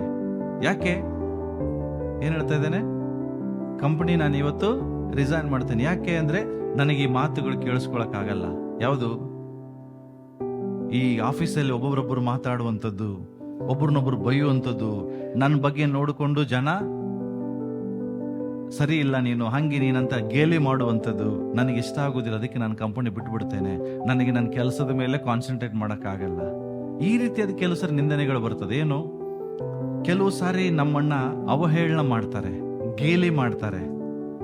ನಿನ್ನಿಂದ ಏನು ಆಗುದಿಲ್ಲ, ನೀನಷ್ಟೇ, ನೀನು ಮುಂದೆ ಬರುವುದಿಲ್ಲ, ಉದ್ಧಾರ ಆಗುದಿಲ್ಲ ಅನ್ನುವಂತ ಕೆಲವು ಸರಿ ಅವಹೇಳನ ನಿಂದೆ ಮಾತುಗಳು ನಮಗೆ ಬರ್ತದೆ. ಇಂಥ ಸಮಯದಲ್ಲಿ ನಾವೇನ್ ಮಾಡ್ಬೇಕು ಗೊತ್ತಾ? ಆ ನಿಂದನೆ ಮಾತುಗಳಿಗೆ ನಾವು ಏನ್ ಮಾಡಬಾರ್ದು? ಗಮನ ಕೊಡಬಾರ್ದು. ಆಗ ಮ್ಯಾನೇಜರ್ ಏನ್ ಮಾಡೋದಂತೆ, ಹೌದಪ್ಪ ನೀ ಕಂಪ್ನಿ ಕೆಲಸ ಮಾಡಕ್ ಆಗಲ್ವಾ? ಅವನು ಹೇಳ್ತಾನೆ, ನಾನು ಮಾಡೋದಿಲ್ಲ. ಯಾಕೆಂದ್ರೆ ಜನ ನನ್ನ ನೋಡೇನ್ ಹೇಳ್ತಾರೆ? ನೀನು ವೇಸ್ಟು, ನಿನ್ನಿಂದ ಏನು. ಯಾಕೆಂದ್ರೆ ಅವನು ಸ್ವಲ್ಪ ಏನಾಗಿದ್ದ, ಕಣ್ಣು ಒಂಚೂರು ಹೊರಟಿತ್ತು ಅವನು. ಅದನ್ನ ನೋಡಿ ಜನ ಏನ್ ಮಾಡ್ತಿದ್ರು? ಅವನನ್ನ ಗೇಲಿ ಮಾಡ್ತಿದ್ರು. ಏನಂತ? ಚಸ್ಮಾವಾಲ, 4 ಕಣ್ಣು ಉಳ್ಳವನು, ಹೌದಾ, ಯಾರೇನೋ ಆ ಕಣ್ಣವನು ಈ ಕಣ್ಣವನು ಅಂತ ಅವನನ್ನ ಏನ್ ಮಾಡ್ತಿದ್ರು? ಗೇಲಿ ಮಾಡುವಾಗ ಅವನಿಗೆ ಏನಾಗ್ತಿರ್ಲಿಲ್ಲ ಕೆಲಸದ ಮೇಲೆ. ಅವಾಗ ಅವ್ನು ರಿಸೈನ್ ಲೆಟರ್ ಬರೆದ್ಕೊಂಬಂದ. ಅವಾಗ ಮ್ಯಾನೇಜರ್ ಹೇಳ್ತಾನೆ ಅವನಿಗೆ, ಆಯ್ತು ನೀ ರಿಸೈನ್ ಮಾಡು, ಆದ್ರೆ ನನಗೊಂದು ಲಾಸ್ಟ್ ಕೆಲಸ ಮಾಡಿಕೊಡ್ತೀಯ ಅಂತ ಕೇಳ್ದ. ಏನ್ ಹೇಳ್ರಿ? ಒಂದು ಕೊನೆ ಕೆಲಸ ಹೇಳ್ತೇನೆ, ಮಾಡ್ತೀಯ ಅಂದಾಗ ಎಸ್ ನಾನು ಮಾಡ್ತೇನೆ ಅಂತ ಹೇಳ್ದ. ಅವಾಗ ಏನ್ ಹೇಳಿಲ್ಲ ಅವನಿಗೆ, ಒಂದು ಗ್ಲಾಸ್ ತಗೊಂಡು ಪೂರ್ತಿ ನೀರು ಹಾಕಕ್ಕೆ ಹೇಳ್ದ. ಏನ್ರಿ? ಗ್ಲಾಸ್ ತುಂಬ ಫುಲ್ ನೀರು ಹಾಕ್ಲಿಕ್ಕೆ ಹೇಳ್ದ. ನೀರು ಹಾಕುವಾಗ ಫುಲ್ಲು ತುದಿಗೆ ಬರುವಷ್ಟು ನೀರು ಹಾಕು. ಹಾಕಿದ ಹಿಡ್ಕೊಂಡ. ಈಗ ಏನ್ ಮಾಡು, ಆಫೀಸಿಗೆ 2 ರೌಂಡ್ ಸುತ್ತಕೊಂಡು ಬಾ. ಏನು 2 ರೌಂಡ್ ಸುತ್ತಕೊಂಡು ಬಾದ್ರೂ 1 ಹನಿ ನೀರು ಏನ್ ಮಾಡಬಾರ್ದು, ಕೆಳಗಡೆ ಬಿಡಿಸಬಾರ್ದು. 1 ಹನಿ ನೀರು ಕೆಳಗೆ ಬಿಡಿಸ್ಬಾರ್ದು. ಆಫೀಸ್ 2 ರೌಂಡ್ ಹೊಡಿ ಅನ್ನುವಾಗ ಅವನೇನ್ ಮಾಡ್ದ, ಇದು ಏನ್ ಕೆಲಸ ಇದು ಅಲ್ಲ, ಲಾಸ್ಟಿಗೆ ರಿಸೈನ್ ಮಾಡ್ತಾ ಇದ್ದೀನಿ, ಎಂತ ಕೆಲಸ ಬಟ್ ಈ ಕೆಲಸ ನೀನು ಮಾಡಿ ನನಗೋಸ್ಕರ ಅನ್ನುವಾಗ ಆಯ್ತು ಬಿಡ್ರಿ ಅಂತೇಳಿ ಹೋದ ಅವನು. ಸೂಕ್ಷ್ಮವಾಗಿ ಏನ್ ಮಾಡ್ದ, ಹಿಡ್ಕೊಂಡು 1 ಸುತ್ತಾಗದ 1 ಹನಿ ಬೀಳಿಲ್ಲ. ಮತ್ತೊಂದು ರೌಂಡ್ ಹೊಡೆದ, ಸ್ಲೋ ಆಗಿ ಹೊಡೆದ, ಎಲ್ಲ ಹೊಡೆದ. 2 ರೌಂಡ್ ಹೊಡೆಯುವಾಗಲೂ 1 ಹನಿ ನೀರು ಕೆಳಗಡೆ ಬೀಳಿಲ್ಲ. ಬಂದ ಮ್ಯಾನೇಜರ್ಗೆ ಹೇಳ್ದ, ನೋಡಿ ನಾನು ನೀರು ತಗೊಂಬಂದೆ, 1 ಹನಿ ಬೀಳಲಿಲ್ಲ, ಈಗ ನಾನು ರಿಸೈನ್ ಮಾಡ್ತೀನಿ ಅನ್ನುವಾಗ ಅವಾಗ ಒಂದು ಪ್ರಶ್ನೆ ಕೇಳ್ತೇನೆ. ಆಯ್ತು ರಿಸೈನ್ ಮಾಡಂತಿ, ಈಗ ನಾನು ಕೆಲವು ಪ್ರಶ್ನೆ ಕೇಳ್ತೇನೆ. ಈಗ ನೀನು ಆಫೀಸ್ ಸುತ್ತು ಹೊಡೆಯುವಾಗ ಜನರು ನಿನ್ನ ಬಗ್ಗೆ ಗೇಲಿ ಮಾಡೋದು ನಿಂಗೆ ಕೇಳಿಸ್ತಾ ಅಂತ ಕೇಳಿದರು. ಇಲ್ಲ, ನಂಗೆ ಕೇಳಿಸ್ಲಿಲ್ಲ. ಜನರು ನಿನ್ನ ಬಗ್ಗೆ ನಿಂದಿಸುವಂಥದ್ದು ಕೇಳಿಸ್ತಾ ನಿನಗೆ? ಇಲ್ಲ. ಅವರವರೇ ನಿನ್ನ ಬಗ್ಗೆ ಕೆಟ್ಟದಾಗಿ ಮಾತಾಡ್ಕೊಳ್ತಾ ಇದ್ರಲ್ಲ, ಅದು ನಿಂಗೆ ಕೇಳಿಸ್ತಾ ಅಂತ ನಂಗೆ ಏನು ಕೇಳಿಸ್ಲಿಲ್ಲ. ಅದ್ರ ಅರ್ಥ ಅವ್ರು ಮಾತಾಡ್ಲಿಲ್ಲ ಅಂತಲ್ಲ, ಅವ್ರು ಮಾತಾಡಿದ್ದಾರೆ, ಆದ್ರೆ ನಿನಗೆ ಅದೇನಾಗ್ಲಿಲ್ಲ. ಯಾಕೆ? ನಿನ್ನ ಗಮನ ಎಲ್ಲ ಎಲ್ಲಿತ್ತು? ನೀರು ಬಿಡಬಾರ್ದು ಅನ್ನೋ ಗ್ಲಾಸ್ ಮೇಲಿತ್ತು. ಅದಕ್ಕಾಗಿ ಅವ್ರು ಏನೇ ಮಾತಾಡಿದ್ದು ನಿನಗೆ ಕೇಳಿಸ್ಲಿಲ್ಲ. ಅದೇ ಲೈಫ್. ನಿನ್ನ ಗಮನ ಎಲ್ಲಿರಲಿ? ನಿನ್ನ ಜೀವಿತ, ನಾನು ದೇವರನ್ನ ಹೆಂಗೆ ಮೆಚ್ಚಿಸಬೇಕು, ನನ್ನ ಜೀವಿತ ಹೆಂಗೆ ನಾನು ಜೀವಿಸಬೇಕು, ನನ್ನ ಮೂಲಕ ದೇವ್ರನ್ನ ಹೆಂಗೆ ಇದ್ರ ಮೇಲೆ ನಿನ್ನ ಗಮನ ಇರಲಿ. ಅವ್ರು ಮಾತಾಡ್ತಾರೆ, ನಿನ್ನ ಗಮನ ಇಲ್ಲಿದ್ರೆ ಅದು ನಿನ್ನ ಕಿವಿ ಕೇಳಿಸೋದಿಲ್ಲ. ಬಟ್ ನಮ್ಮ ಗಮನ ಅಲ್ಲೇ ಇರ್ತದೆ ಬರೇ. ಅದಕ್ಕಾಗಿ ನಮಗೇನಾಗ್ತದೆ, ಆ ಎಲ್ಲಾ ನಿಂದನೆ ಮಾತುಗಳು ನಮಗೆ ಕಿವಿಗೆ ಬೀಳ್ತದೆ. ನಾನು ಹೇಳೋದು, ನಿಮಗೆ ಈ ರೀತಿಯಾದಂಥ ನಿಂದನೆ ಮಾತುಗಳು ನಿಮಗೆ ಬರೆದ್ರೆ ನಿಮ್ಮ ಗಮನ ಅಲ್ಲಿ ಕೊಡಬೇಡ್ರಿ. ನಿಮ್ಮ ಫೋಕಸ್ ಎಲ್ಲಿ ಕೊಡ್ರಿ? ನಿಮ್ಮ ಕೆಲಸ ಕಾರ್ಯಗಳ ಮೇಲೆ, ನಿಮ್ಮ ದೇವರ ಮೇಲೆ ನಿಮ್ಮ ಫೋಕಸ್ ಕೊಡ್ರಿ. ಆವಾಗ ಏನಾಗೋದಿಲ್ಲ, ಇಂಥ ನಿಂದನೆ ಮಾತುಗಳು ನಿಮಗೆ ಬರುವುದಿಲ್ಲ. ಅರ್ಥ ಆಯ್ತಾ? ನಿಮ್ಮ ಒಳಗಡೆ ನೀವು ಹೆಂಗಿರ್ಬೇಕು ಗೊತ್ತಾ? ಈ ನೀರ್ ಬಾಟಲ್ ಎಲ್ಲರೂ ನೀರ್ ತರ ಇರಬೇಕು, ಸೋಡಾ ತರ ಇರಬೇಡ್ರಿ. ಸೋಡಾಗೂ ನೀರಿಗೇನು ವ್ಯತ್ಯಾಸ ಗೊತ್ತಾ? ಈ ಸೋಡಾ ಬಾಟಲ್ ತಗೊಂಡು ಫುಲ್ ಶೇಕ್ ಮಾಡ್ರಿ, ಸೋಡಾ ಬಾಚ್ ಓಪನ್ ಮಾಡ್ರಿ, ಏನಾಗತ್ತೆ? ಹಂಗೆ ನಾವು ಹಾರ್ಬಿಡ್ತೀವಿ, ಅಯ್ಯೋ ನನಗೆ ಹಂಗೆ ಹೇಳಿದ್ರು ಹಿಂಗೆ ಹೇಳಿದ್ರು ಅಂತ ಹೇಳಿ. ಅದ್ರ ನೀರು ತಗೊಂಡು ಎಷ್ಟೇ ಶೇಕ್ ಮಾಡ್ರಿ, ಓಪನ್ ಮಾಡ್ರಿ, ಏನ್ ಮಾಡ್ತದ ಅದು? ಆರಾಮಾಗಿರ್ತದ. ಹಂಗೆ ಇರ್ರಿ, ಹೌದಾ? ಇನ್ನೊಬ್ಬರು ನೀವು ನಿಂದಿಸಬೇಡ್ರಿ.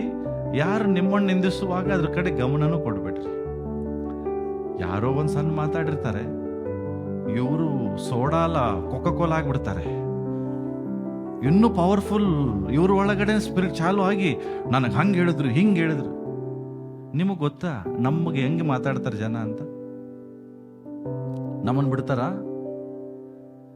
ಸೇವೆ ಮಾಡೋರಿಗೆ? ಸಭೆಯವರು ಮಾತಾಡೋದಿಲ್ಲ ಮಾಡಿದ್ರಿ? ಸೇವೆ ಮಾಡೋರಿಗೆ ಎಲ್ಲ ಮಾತಾಡಿದ ಸ್ವರ ಇಲ್ಲಿ ಬರ್ತದೆ. ಬಟ್ ನಾವು ಮಾತ್ರ ಅಕ್ವಾಫೇನ ವಾಟರ್ ತರ ಇರ್ತೀವಿ. ಮಾತಾಡೋರು ಮಾತಾಡ್ತಾರೆ, ನನಗೆ ಗೊತ್ತು ನಾನು ಏನು ಮಾಡ್ತಾ ಇದ್ದೀನಿ, ಹೌದಾ? ನಾನು ಎಲ್ಲಿ ಹೋಗ್ಬೇಕು ನಂಗೆ ಗೊತ್ತಿದೆ. ಈ ರೀತಿಯಾಗಿರ್ರಿ, ಅಕ್ವಾಫೇನ ವಾಟರ್ ಆಗಿರ್ರಿ, ಪೆಪ್ಸಿ ಆಗ್ಬೇಡ್ರಿ, ಕೋಕಾಕೋಲಾ ಆಗ್ಬೇಡ್ರಿ. ಸ್ವಲ್ಪ ಮಾತಾಡಿದ್ರೆ ಸಾಕು, ನೀವೇ ಅವ್ರಿಗಿಂತ ಹೆಚ್ಚು ಮಾತಾಡಕ್ಕೆ ಚಾಲ ಮಾಡಬೇಡ್ರಿ. ಅರ್ಥ ಆಯ್ತಾ? ನೀವು ನಿಂದನೆಗೆ ಒಳಗಾಗ್ಬೇಡ್ರಿ, ಇನ್ನೊಬ್ಬರನ್ನು ಕೂಡ ನೀವು ನಿಂದಿಸ್ಬೇಡ್ರಿ. ನೆಕ್ಸ್ಟ್ ಇನ್ನೊಂದು ವಚನ ಹೇಳ್ತದೆ, don't grumble against one another. ಒಬ್ಬರ ಮೇಲೊಬ್ಬರು ಗುಣಗುಟ್ಟಬೇಡ್ರಿ. ಹಲೋ, ಏನ್ ಮಾಡ್ಬೇಡ್ರಿ? ಪಕ್ಕದವ್ರಿಗೆ ಹೇಳ್ರಿ, ನನ್ನ ಬಗ್ಗೆ ಗುಣಗುಟ್ಟಬೇಡ ಅಂತ ಜೋರಾಗಿ ಹೇಳ್ರಿ. ಮತ್ತೊಂದು ಹೇಳ್ರಿ, ನಿನ್ನ ಬಗ್ಗೆ ನಾನು ಗುಣಗುಟ್ಟುದಿಲ್ಲ ಅಂತ. ಹೇಳಲಿಲ್ಲ ಕೆಲವರು. ಅಂದ್ರೆ ಏನು?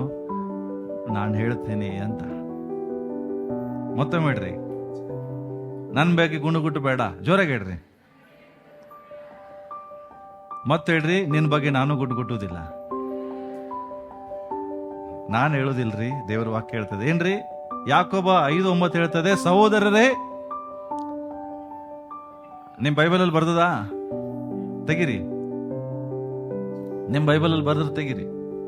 ಸಹೋದರರೇ, ಒಬ್ಬರ ಮೇಲೊಬ್ಬರು ಗುಣಗುಟ್ಟಬೇಡ್ರಿ. ಗುಣಗುಟ್ಟಿದ್ರೆ ಏನಾಗ್ತದೆ?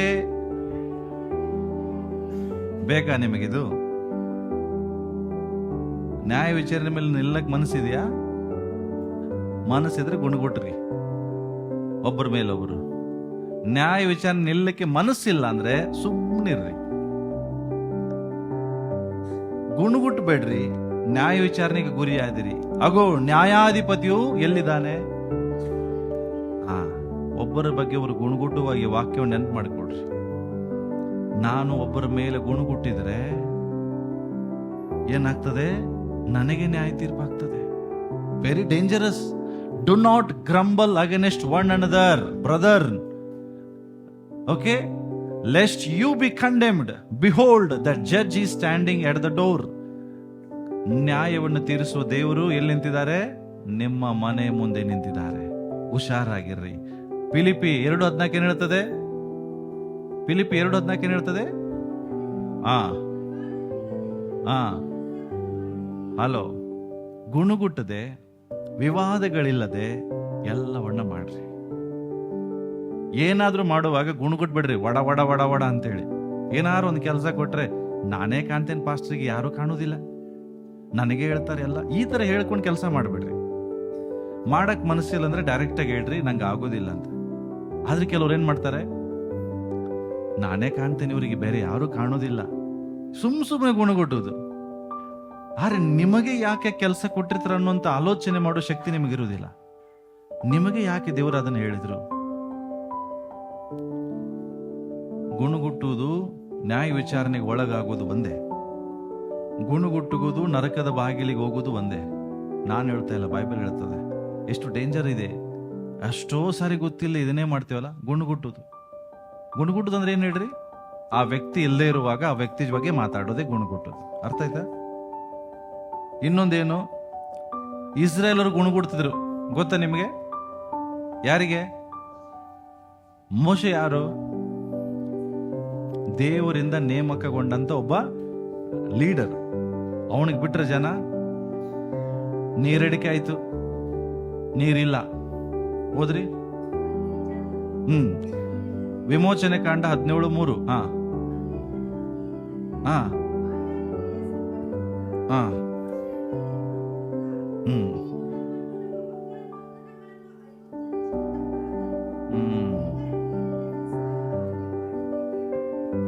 ಏನ್ ಮಾಡಿದ್ರಲ್ಲ ಅವರು? ನೀರೆಲ್ಲಂದ್ರೂ ಗುಣಗುಟ್ಟುದು. ಯಾರಿಗೆ ವಿರೋಧವಾಗಿ? ಅದು ನಡೀದಿಲ್ವ ಸಭೆಯಲ್ಲಿ? ಏನಿಲ್ಲ ಅಂದ್ರೂ ಗುಣಗುಟ್ಟುದು. ಊಟ ಬೇಕಂದ್ರು ಪಾಪ ಊಟ ಕೊಟ್ಟ, ಆ ಊಟಕ್ಕೂ ಗುಣಗುಟ್ಟಕ್ಕೆ ಚಾಲ ಮಾಡಿದ್ರು. ಬರೇ ವೆಜ್ ಕೊಡ್ತೀನಿ, ನಾನ್ ವೆಜ್ ಕೊಡೋದಿಲ್ಲ. ಆಯ್ತಪ್ಪ, ಅದಕ್ಕೂ ಗುಣಗುಟ್ಟಿದ್ರ, ಅದಕ್ಕಾಗಿ ಪ್ರೇಯರ್ ಮಾಡಿದ. ತಿಂದು ಹೇಗೆ ಸಾಯ್ಬೇಕು ಅಷ್ಟು ನಾನ್ ವೆಜ್ ಬಂದು ಬಿತ್ತು, ಆದ್ರೂ ಗುಣಗುಟ್ಟೋದು ಬಿಡ್ಲಿಲ್ಲ ಜನ. ಅಂದ್ರೆ ಈ ಜನರಿಗೆ ತೃಪ್ತಿನೇ ಆಗ್ತಿಲ್ಲ. ಗುಣಗುಟ್ಟುದನ್ನು ಇವ್ರ ಲೈಫಲ್ಲೇ ಬಿಡ್ತಿಲ್ಲ.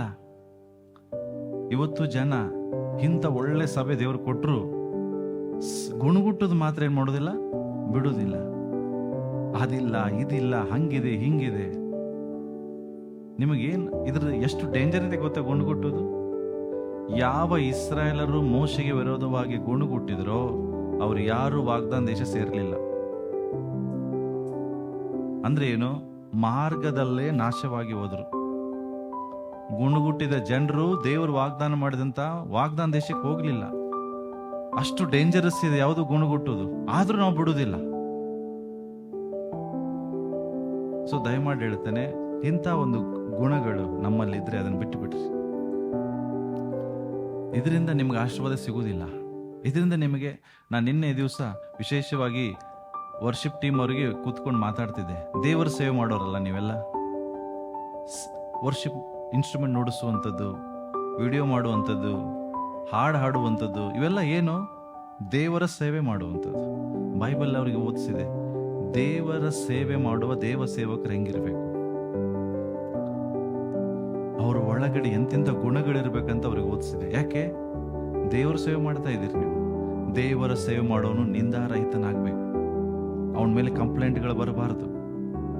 ಇನ್ನೊಬ್ಬರು ಅವನಿಗೆ ಬಟ್ಟು ಮಾಡಿ ತೋರಿಸಬಾರದು, ನಿನ್ನಲ್ಲಿ ಮಿಸ್ಟೇಕ್ ಇದೆ ಅಂತ. ಹಂಗೆ ಅವನು ಜೀವಿಸಬೇಕು.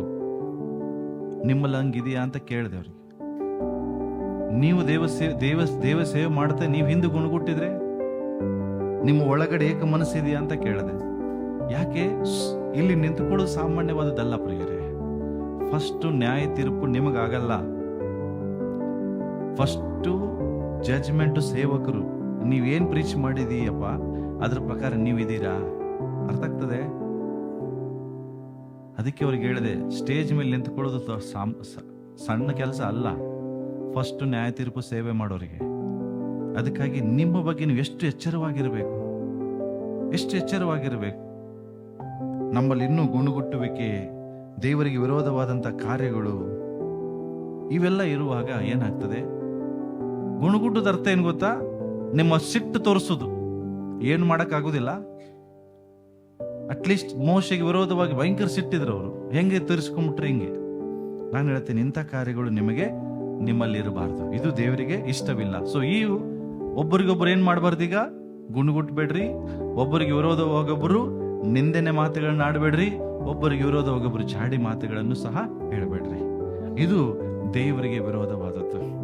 ನಿಮ್ಮನ್ನ ದೇವರು ಕರೆದಿದ್ದು ಒಬ್ಬರನ್ನೊಬ್ಬರಿಗೆ ಗುಣಗುಟ್ಲಿಕ್ಕಲ್ಲ, ಒಬ್ಬರಿಗೆ ವಿರೋಧವಾಗಿ ಒಬ್ಬರಿಗೆ ಚಾಡಿ ಹೇಳೋಕ್ಕಲ್ಲ, ಒಬ್ಬರಿಗೆ ವಿರೋಧವಾಗಿ ಒಬ್ಬರು ನೀವು ಅವ್ರು ನಿಂದಿಸೋದಕ್ಕೂ ಅಲ್ಲ, ಆದರೆ ಒಬ್ಬರನ್ನೊಬ್ಬರು ಗೌರವಿಸುವುದಕ್ಕಾಗಿ.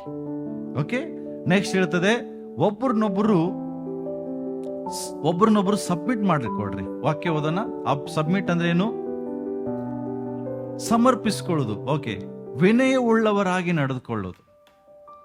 ಒಬ್ರಿಗೊಬ್ಬರು ಹೆಂಗೆ ನಡಿಬೇಕಂತೆ? ಗುಣಗುಟ್ಟದೆ, ಒಬ್ರಿಗೊಬ್ಬರು ನಿಂದನೆ ಮಾಡದೆ, ಒಬ್ರಿಗೊಬ್ಬರು ಚಾಡಿ ಮಾತುಗಳನ್ನ ಹೇಳದೆ ವಿನಯ ಉಳ್ಳವರಾಗಿ ಜೀವಿಸ್ರಿ. ನೋಡ್ರಿ, ಎಫೆಸ 5:21 ಓದ್ರಿ. ವಿನಯ ಉಳ್ಳವರಾಗಿ ನಡೆದುಕೊಳ್ಳೋದ ಅರ್ಥ ಏನ್ ಗೊತ್ತಾ? ಏನಾದ್ರೂ ಅವ್ರು ಹೇಳ್ತಾ ಇದಾರಂದ್ರೆ ಅದನ್ನ ಕೇಳಿ ಎಸ್ ನಾವು ಮಾಡೋಣ. ಅರ್ಥ ಆಗ್ತಾ ಇದೆ? ಸಭೆ ಏನಾದ್ರೂ ಅದು ಡಿಸಿಷನ್ ತಗೊಳ್ತಾ ಇದೆ, ಅದಕ್ಕೆ ಏನ್ ಮಾಡ್ಬೇಕು? ನಾವು ವಿನಯತೆ ತೋರಿಸ್ಬೇಕು, ಸಬ್ಮಿಟ್ ಆಗ್ಬೇಕು. ಎಸ್ ನಾವು ಸೇರಿ ಮಾಡೋಣ. ವಿರೋಧಿಸ್ಲಿಕ್ಕೆ ಅಲ್ಲ ಕರೆದಿದ್ದು ನನ್ನನ್ನ, ವಿರೋಧ ಮಾಡೋದಲ್ಲ. ವಿನಯತೆಯಿಂದ ಇರ್ರಿ, ಸಬ್ಮಿಟ್ ಆಗಿರಿ, ಸರೆಂಡರ್ ಆಗಿರಿ. ಎಸ್ ನಾವೆಲ್ಲರೂ ಒಟ್ಟಾಗಿ ಸೇರಿ ಮಾಡೋಣ. ಈಗ ಸಭೆಗೆ ನಾವು ಏನೇ ಕೆಲಸಗಳನ್ನು ಮಾಡಿದ್ರೆ ಒಬ್ಬರಲ್ಲ, ಒಟ್ಟಾಗಿ ಸೇರಿ ಮಾಡ್ಬೇಕು. ಈಗ ಸಭೆ ಒಂದು ಕಾರ್ಯಕ್ಕೆ ಹೇಳ್ತದೆ, ಇಂಥ ಕೆಲಸ ನಾವು ಮಾಡಬೇಕಿದೆ, ಅದಕ್ಕಾಗಿ ಪ್ರೇಯರ್ ಮಾಡೋಣ. ಎಸ್ ಪಾಸ್ಟ್ರೇ, ನಾವೆಲ್ಲ ಸೇರಿ ಮಾಡೋಣ, ನಾವು ಜೊತೆಗಿರ್ತೇವೆ. ಇದು ವಿನಯತೆ, ಸಬ್ಮಿಟ್ ಮಾಡೋದು ಒಬ್ರಿಗೊಬ್ರು. ಅದು ತೋರಿಸ್ತಾ ಇದೆ. Have a patience with one another. ಒಬ್ಬರ ಸಂಗಡ ಒಬ್ರು ದೀರ್ಘ ಶಾಂತಿಯಿಂದ ಇರ್ರಿ. ಹೋದ್ರಿ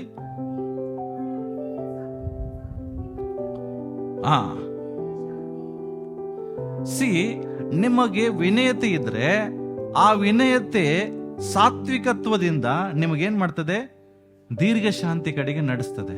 ನಿಮ್ಮ ಹತ್ರ ವಿನಯತೆನೇ ಇಲ್ಲ ಅಂದ್ರೆ ಅವ್ರು ಏನ್ ಹೇಳ್ತಾರೆ, ಎಸ್ ಅದಕ್ಕೆ ನಾವು ಕೇಳೋಣ, ಅದನ್ನ ಅನುಸರಿಸೋಣ ಅನ್ನುವಂತ ವಿನಯತೆ ಇಲ್ಲ ಅಂದ್ರೆ ಸಾತ್ವಿಕತ್ವ ಬರುವುದಿಲ್ಲ, ದೀರ್ಘ ಶಾಂತಿ ಬರುವುದಿಲ್ಲ. ನೆಕ್ಸ್ಟ್ ಹೇಳ್ತದೆ, ಈ ದೀರ್ಘ ಶಾಂತಿ ನಿಮ್ಮಲ್ಲಿದ್ರೆ ನಿಮ್ಮ ಒಬ್ಬರಿಗೆ ಸಮಾಧಾನ ಬರ್ತದೆ.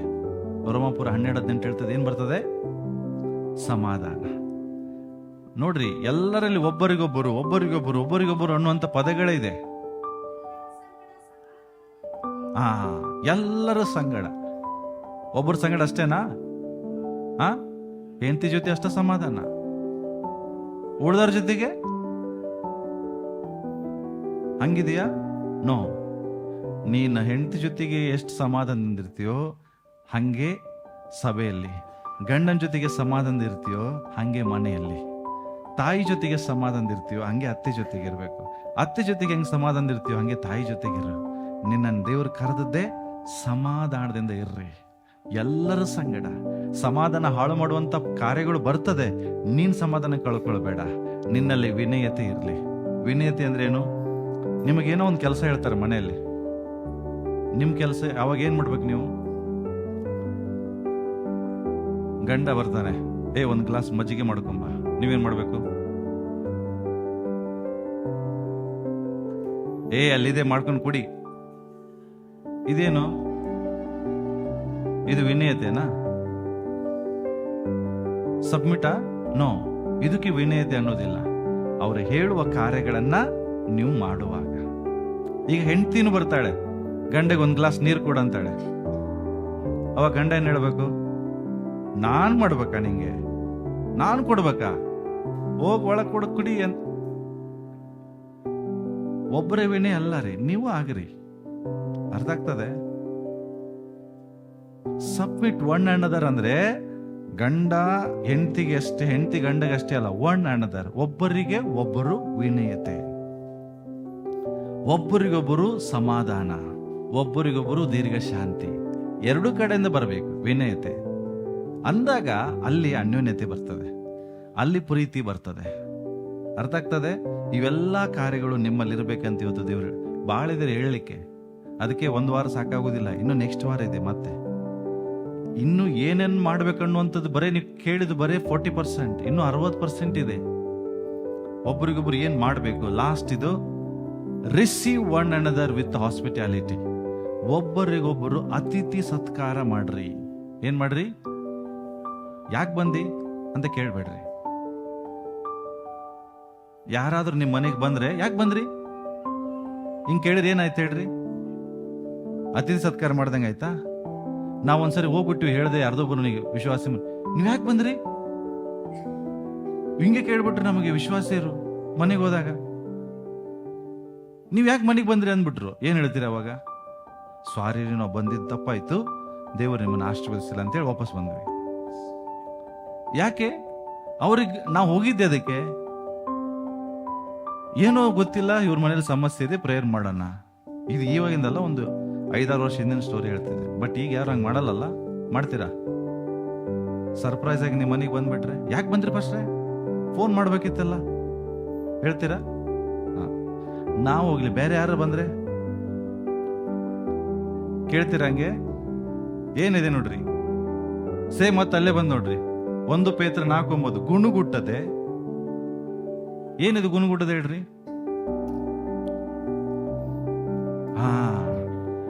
ವೆಲ್ಕಮ್ ಅಂಕ್ರಿ ಮಾಡ್ಕೊಂಡಿರ್ಸ್ತೀರಿ, ಒಳಗೋಗಿ ಯಾಕೆ ಬಂದ ಮನುಷ್ಯ ಅವನು, ಒಂದು ಮಾತು ಹೇಳುದಿಲ್ಲ ಬಿಡುದಿಲ್ಲ, ಬಂದು ಕೂತು ಬಿಡ್ತಾನೆ.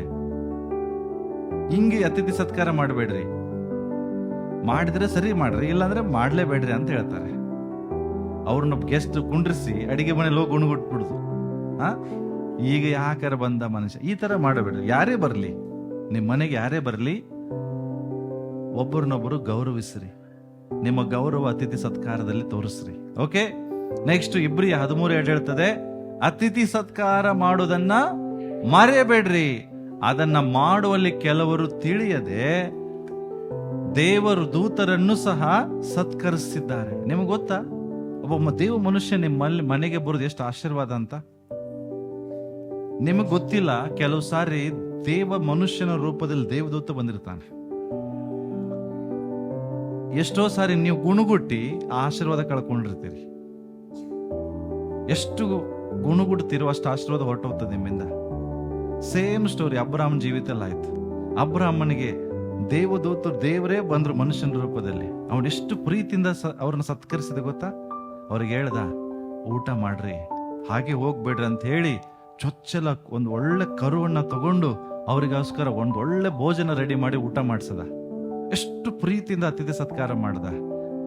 ಅಲ್ಲಿ ಬಂದವರು ಮನುಷ್ಯರಾಗಿರ್ಲಿಲ್ಲ, ದೇವದೂತರು. ಅವನಿಗೆ ಗುಡ್ ನ್ಯೂಸ್ ಹೇಳಿಕೆ ಬಂದಿದ್ರು, ಶುಭ ಸಂದೇಶ ಹೇಳಿಕೆ ಬಂದಿದ್ರು. ಮುಂದಿನ ವರ್ಷ ನಿನಗೆ ಏನಾಗ್ತದೆ? ಮಕ್ಕಳಾಗ್ತಾರೆ, ನಿನಗೆ ಇಸಾಕ ಹುಟ್ಟುತ್ತಾನೆ. ಆ ವಿಷಯ ಹೇಳಲಿಕ್ಕೆ ಬಂದಿದ್ರು. ಅವತ್ತವನು ಗುಣಗುಟ್ಟಿ ಅತಿಥಿ ಸತ್ಕಾರ ಮಾಡದೆ ಹೋಗಿದ್ರೆ ಏನಾಗ್ತಿತ್ತು? ಏನಾಗ್ತಿತ್ರಿ? ಎಂತ ಆಶೀರ್ವಾದ ಕಳ್ಕೊಳ್ತಿದ್ದ ಅಲ್ಲ. ಕೆಲವು ಸಾರಿ ದೇವ ಸೇವಕರು, ದೇವ ಜನರು ನಿಮ್ಮ ಮನೆಗೆ ಬರುವಾಗ ನಿಮಗೆ ಗೊತ್ತಿಲ್ಲದೆ ಅವ್ರೇನಾಗಿರ್ಬೋದು? ದೇವದೂತರಾಗಿರ್ಬೋದು. ನೀವು ದೇವ ಜನರನ್ನು ಸನ್ಮಾನಿಸುವಾಗ ದೇವದೂತರನ್ನು ಸನ್ಮಾನಿಸ್ದಂಗ ಆಗ್ತದೆ. ಅರ್ಥ ಆಗ್ತದ? ಅದಕ್ಕೋಸ್ಕರ ಅತಿಥಿ ಸತ್ಕಾರದನ್ನು ಮಾಡೋದನ್ನು ಮರಿಬೇಡ್ರಿ. ಅದನ್ನ ಮಾಡಿದ್ರೆ ಕೆಲವು ಸಾರಿ ದೇವದೂತರಿಗೂ ನೀವು ಸತ್ಕರಿಸ್ತೀರಿ. ಲಾಸ್ಟ್ ವಚನ ಹೇಳಿದೆ, ದೇವ ಜನರಿಗೆ ಕೊರತೆ ಬಂದಾಗ ಸಹಾಯ ಮಾಡ್ರಿ, ಅತಿಥಿ ಸತ್ಕಾರವನ್ನ ಅಭ್ಯಾಸಿಸ್ರಿ. ಒಬ್ಬರಿಗೊಬ್ಬರು ಹಾಸ್ಪಿಟಾಲಿಟಿ, ಅತಿಥಿ ಸತ್ಕಾರ ಮಾಡೋದನ್ನ ಮರಿಬೇಡ್ರಿ. ಎಷ್ಟು ವಿಷಯಗಳು ಕಲ್ತಿರಲ್ಲ ಒಬ್ಬರಿಗೊಬ್ಬರು. ಇನ್ನು ಬಹಳ ಇದೆ. ಏನು ಮಾಡಬಾರ್ದು ಅನ್ನೋದನ್ನು ನಾವು ನೋಡಿದ್ವಿ, ಏನು ಮಾಡ್ಬೇಕನ್ನುವಂಥದ್ದನ್ನು ನಾವು ನೋಡಿದ್ವಿ. ಬಟ್ ಇವೆಲ್ಲ ತಲೆ ಜ್ಞಾನವಾಗಿ ಇಟ್ಕೋಬೇಡ್ರಿ, ನಿಮ್ಮ ಜೀವಿತದಲ್ಲಿ ಅಳವಡಿಸ್ರಿ. ಎಷ್ಟೋ ಸಾರಿ ನಿಂದಿಸಿದ್ದೇವೆ, ಗುಣಗುಟ್ಟಿದ್ದೇವೆ, ಚಾಡಿ ಹೇಳಿದ್ದೇವೆ, ಎಷ್ಟು ಡೇಂಜರ್ ಕೆಲಸ ಮಾಡಿದ್ದೇವೆ. ಎಲ್ಲ ಕೆಲಸ ಕಾರ್ಯಗಳಿಗಾಗಿ ದೇವ್ರ ಮುಂದೆ ಕ್ಷಮಾಪಣೆ ಕೇಳ್ರಿ. ಇನ್ನು ಮುಂದೆ ದೇವರೇ ಆ ಥರ ಮಾಡೋದಿಲ್ಲ, ನಾನು ಎಲ್ಲರನ್ನ ಗೌರವಿಸ್ತೇನೆ. ಓಕೆ, ನಾವೆಲ್ಲರೂ ಎದ್ದು ನಿಂತ್ಕೊಂಡು ಪ್ರಾರ್ಥನೆ ಮಾಡೋಣ.